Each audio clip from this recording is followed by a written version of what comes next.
Hi, my name's Daniel. I'm 32 years old, and I live in Chicago. If you had asked me just a year ago how my life was going, I would have smiled and said one word: perfect. I had a job. I enjoyed teaching history at a local high school. It wasn't glamorous, but it gave me stability and purpose. I had a wife, Emily, who was beautiful, kind, and supportive. And I had a best friend, Mark, who I had known since we were kids, riding bikes down the street together.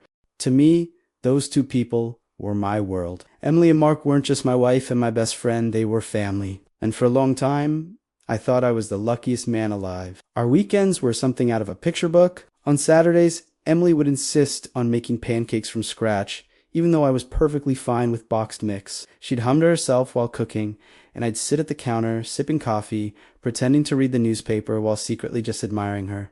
Mark often joined us. He'd show up with a bag of bagels or a six-pack of beer, depending on the time of day, and we'd spend hours together. Sometimes we'd watch basketball games on TV. Other times we'd play board games late into the night. It was fun, it was easy, and it felt like this was how life was supposed to be. There's something comforting about routine. I used to think that consistency meant security, and that security meant happiness. But I've learned the hard way that sometimes routine is just a disguise covering up what's really happening behind the scenes. Emily and I had been married for 6 years. We weren't perfect. Of course, we argued about small things like money or how often I left my socks on the floor, but overall, our marriage felt solid. She'd kiss me before I left for work every morning. She'd text me during the day to ask how my classes were going. And every night we'd sit on the couch and talk about our day. And then there was Mark. I had trusted him with everything. We went to the same schools, played on the same soccer teams, even stood at each other's weddings. If I ever had a problem, he was the first person I called. If I ever had good news, he was the first person I told. So when Emily and Mark got along so well, I was thrilled. I used to joke that I was the luckiest guy in the world because my best friend and my wife actually liked each other.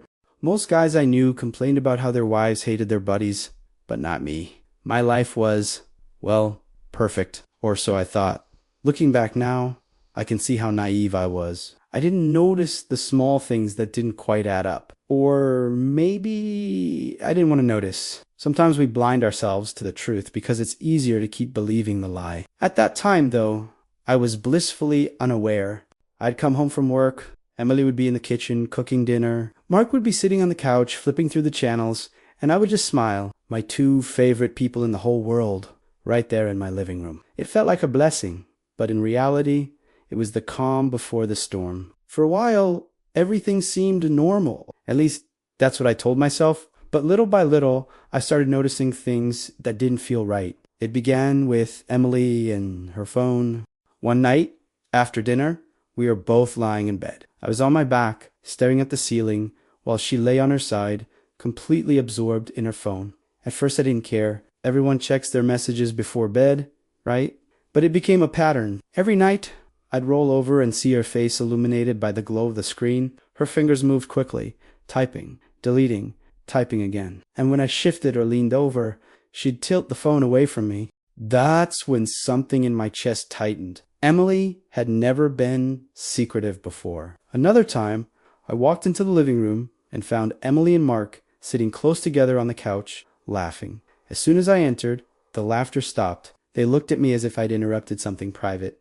"What's so funny?" I asked, trying to sound casual. "Oh, nothing," Emily said quickly. Mark just smiled awkwardly and changed the subject. It was small, too small to accuse anyone of anything. But in the pit of my stomach, I felt uneasy. Then came the afternoon I'll never forget. I had finished school early and decided to surprise Emily with lunch. As I pulled into our driveway, I noticed Mark's car parked outside. Strange, I thought. I hadn't invited him over. I walked in and found him in the kitchen with Emily. They both looked startled, like deer caught in headlights. "Oh, hey, man," Mark stammered. Holding a book, just came to return this. I forced a smile, though inside my heart was racing. "Didn't know you were into historical biographies," I said, eyeing the book in his hand. "Yeah, trying something new," he muttered. Emily avoided my gaze, busying herself with dishes. It could have been nothing, but the nervous way they acted that day haunted me for weeks. From then on, the smallest detail screamed at me. Emily's perfume lingering when she said she was just running errands. Mark canceling our usual Saturday hangouts with weak excuses. the inside jokes they shared that I was never part of, and then the phone. Always a phone. For years, Emily and I had no secrets. She never cared if I glanced at her messages. But one night, when she went to take a shower, I reached for her phone out of instinct. To my shock, there was now a password. My stomach dropped. Why'd the sudden need for privacy? Why now? I sat there, staring at the locked screen, my mind racing with 1,000 thoughts. When Emily came back, I quickly set it down, pretending I hadn't touched it, but my trust was already cracked. I wanted to believe I was overthinking things. I told myself I was paranoid, that I was imagining patterns where none existed. I loved Emily. I trusted Mark. I didn't want to become the kind of man who snooped or accused without proof. But the more I tried to silence the doubts, the louder they grew. One night, lying in bed again, I whispered, "Emily, who are you always texting so late?" She froze for a moment, then smiled faintly. "Just Claire." "You know how she's always venting about her boyfriend?" I nodded, forcing a chuckle. "Yeah, sounds like her." But in my heart, the answer didn't sit right, because if it was just Claire, why would Emily need to hide her screen from me? It got worse. Whenever we were out with friends, I noticed Emily and Mark exchanging glances. Quick, fleeting, but unmistakable. Like silent conversations only the two of them understood. I remember one barbecue at our friend's house. Everyone was talking, laughing, eating. I looked across the yard and caught Emily smiling at Mark in a way that made my chest ache. It wasn't a friendly smile, it was softer, almost intimate. When she noticed me looking, she quickly looked away. That was the moment I realized my marriage wasn't as solid as I thought. I started losing sleep. I'd wake up at 3 a.m., staring at the ceiling, questions swirling in my head. Was I crazy? Was I making this up? Or was the woman I loved hiding something from me? I wanted to confront her, but what would I even say? "Hey, honey, I think you and my best friend are acting weird." No. Without proof, I'd just look insecure. But deep down, I knew. I knew something was wrong, and I was terrified to find out what. I tried to convince myself I was imagining things, that maybe Emily was just stressed, that maybe Mark was just busy, and that I was connecting dots that didn't exist. But no matter how hard I tried to push it away, the feeling wouldn't leave me. It was like a shadow that followed me everywhere. One evening, Emily told me she was going out with Claire again. She had on more makeup than usual, and she wore a dress I hadn't seen in months. "You look nice," I said carefully, watching her put on earrings in the mirror. "Thanks," she replied quickly, almost nervously. "Where are you going?" "Just a girls' night. Dinner and drinks. Don't wait up." Her tone was casual, but her eyes didn't mean mine. The second she left, I sat on the couch staring at the door. My heart pounded in my chest. I wanted to trust her. God, I wanted to trust her. But my gut told me otherwise. So I did something I never thought I'd do. I grabbed my car keys and decided to follow her. I stayed a few cars behind, trying not to be obvious. She drove across town, not toward Claire's neighborhood, but toward the city center. My hands tightened on the steering wheel. She parked outside a quiet cafe. And then, before my eyes, Mark's car pulled into the same lot. My throat went dry. I watched as she got out, and he joined her. They hugged too long, too close-hand, then walked inside together. I sat frozen in my car, staring through the windshield. A storm of emotions crashed over me. Anger, disbelief, heartbreak. But more than anything, confirmation. The doubts I'd been choking on for weeks were suddenly, brutally real. I couldn't move. My mind screamed at me to go inside, to confront them right there. But my body felt glued to the seat. Instead, I watched through the cafe window.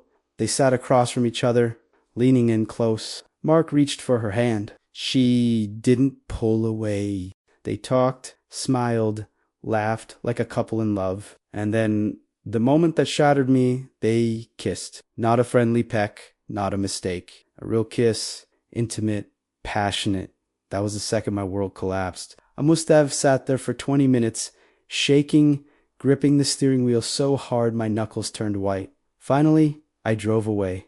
I couldn't bear to see more. When Emily came home later that night, she smelled faintly of perfume and wine. She smiled, kissed me lightly on the cheek, and whispered, "I'm exhausted. I'm going to bed." I just stood there in the kitchen, staring at her as she walked away, wondering how she could lie so easily. The next few days were torture. Every time she looked at me, I wondered what she was hiding behind her smile. Every time Mark texted me, pretending like nothing was wrong, I wanted to scream. I couldn't sleep. I couldn't eat. My students noticed I was distracted in class. My family asked if I was okay. I lied to everyone, because how could I admit that the two people I trusted most were betraying me together? Finally, I decided I needed proof. Proof I couldn't ignore. Proof I could throw in their faces when the time came. So, the next time Emily said she was meeting Claire, I followed again. And once again, she ended up with Mark, this time at a small Italian restaurant on the edge of town. They shared a bottle of wine, their knees brushing under the table. At one point, Emily leaned her head on his shoulder. My chest ached as I sat alone in my car, watching through the window like an outsider to my own marriage. I pulled out my phone, took photos, and saved them. It felt sickening, but necessary. Over the next 2 weeks, I gathered more proof. Late-night texts that lit up her screen, receipts I found in her purse from places she claimed she'd never been. And every time, Mark's name seemed to linger in the shadows. I didn't want to believe it. I wanted to wake up and realize it was just a bad dream, but the evidence was undeniable. The breaking point came one Saturday afternoon. Mark and I were supposed to watch a game together, like old times. He texted last minute, "Sorry, bro, can't make it." Fine, I stayed home. But later that night, I noticed Emily was running out to the store. Something in me snapped. I got in my car and drove around until I found the Mata Hotel on the outskirts of town. I sat there in the parking lot, staring at Mark's car. I didn't need to see more. I already knew. That was the night I decided it was over. I didn't sleep the night I saw Mark's car at the hotel. I lay awake, staring at the ceiling, listening to the refrigerator hum and the old pipes tick like a metronome marking the end of my marriage. When the sun finally dragged itself up from behind the rooftops, I had made a decision. No more second-guessing. No more waiting for the truth to fall in my lap. I would pull it out into the light. I spent that morning pacing the kitchen, my phone on the counter, the photos open like fresh wounds. On impulse, I texted Mark. Me, game at my place, Sunday. Like old times. Mark, yeah, man, sounds good. Then I walked down the hallway and knocked on the bedroom door where Emily was doing her makeup. "Hey," I said, my voice steadier than I felt. "Claire, good last night." She froze for a beat too long, lipstick hovering just above her lip. "Yeah," she said softly. She's going through a lot." I nodded. I didn't tell her about Sunday. I wanted them both there, together. Sunday came heavy and slow. I cleaned the living room like a man getting a house ready for a real Turpolitan straightening, erasing every speck of dust. It felt symbolic in a twisted way. I was tidying a life that was about to be torn apart. Mark arrived first, wearing the same easy grin he'd always had. He brought wings and a six-pack like nothing had changed, like we were still 22 and invincible. "Hey, bro," he said, pulling me into a quick hug. His cologne hit me like a slap. I wondered if Emily loved that smell. Emily came in a few minutes later, wiping her hands on a dish towel, her smile bright and brittle. "You to behave," she joked. "No yelling at the TV." I turned off the game. The screen went black. Mark blinked. Tip-off is in 5? "Yeah," I said. "We're not watching." Silence opened in the room like a trap. I walked to the coffee table and set my phone down. The screen lit up with the first photo. Emily and Mark at the cafe, their fingers intertwined across the table. With 2 taps, the next photo filled the screen. The kiss. Emily's hand flew to her mouth. Mark's face drained of color. "Tell me I'm crazy," I said, my voice low and shaking. "Please, tell me I made this up. Tell me that isn't my wife kissing my best friend." No one spoke. Outside, a car passed, tires hissing on wet pavement. Somewhere in the building, a neighbor's dog barked twice and went quiet. "Daniel," Emily whispered, eyes shining. Don't," I said, holding up a hand. My heart hammered so hard I could feel it in my gums. "Don't start with, 'I'm sorry,' like sorry fell out of your pocket on your way home from the hotel." Mark finally found his voice. "Man, we didn't mean. I laughed. A short, sharp sound that didn't feel like it belonged to me. "You kissed in a cafe. You met at a restaurant. Across town. You spent the night at a hotel. Which part didn't you mean, Mark? The planning, the lying? No. Or the part where you looked me in the eyes and said you were my brother?" He stared at the floor, jaw clenched, a muscle jumping near his temple. He had always been the confident one, the one who filled a room. Now, he looked small. Emily stepped toward me, hands out like she was approaching a wounded animal. "Daniel, listen to me, please. It wasn't planned. I never wanted to hurt you. Then why did you? I asked, my throat burning. Why him? Why my best friend? She swallowed hard. We started talking more. You were distant. Work was stressful. We were drifting, and I threw my hands up, incredulous. So you've built a raft out of my best friend. That's your logic. Tears spilled over. She reached for me, and I stepped back. I didn't recognize this version of myself. Steady, relentless, unwilling to be managed. For years, I had been the peacekeeper, but there are things you cannot negotiate with. Betrayal is one of them. I turned to Mark. How long? He hesitated. How long? Couple months, he muttered. Try again. He stared at the wall. 6? The number hit me like a brick. 6 months of dinners, movie nights, inside jokes. 6 months of me handing you beers while you stole my life a sip at a time. My hands were shaking. I pressed my palms into my thighs until my fingers went numb. Get out, I said to Mark. The words cold and absolute. Right now. Out of my apartment. Out of my life. He looked at Emily as if to ask for backup. She didn't move. He grabbed his jacket, the six-pack he'd brought, then thought better of it and left it on the table. At the door, he paused, like he wanted to say something noble, something that would make him a person again. He didn't. He left. The door clicked shut with a softness that felt like mockery. Emily and I stood in the quiet. I could hear both of us breathing. I picked up the remote and turned the TV back on. Not because I wanted a game, but because I needed noise. Daniel, she started. I'm filing, I said. The certainty of it surprised me. I don't know what you thought would happen, but this is what's happening. I'm not screaming. I'm not breaking plates. I'm not begging you to stay. I'm filing, she cried then, the heaving kind that leaves you gasping. I watched like a man on the other side of glass.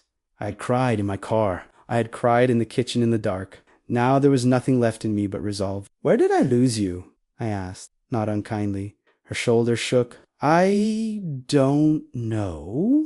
That, I said softly, might be the truest thing you've said. I walked down the hall to the bedroom and pulled a suitcase from the closet. I folded closed with exaggerated care, the way you do when you're trying not to fall apart. Emily stood in the doorway, mascara streaking her cheeks, hands twisting a dish towel into a rope. Please, she whispered.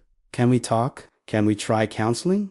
I zipped the suitcase. The sound was final. Counseling is for two people who broke something by accident and want to fix it.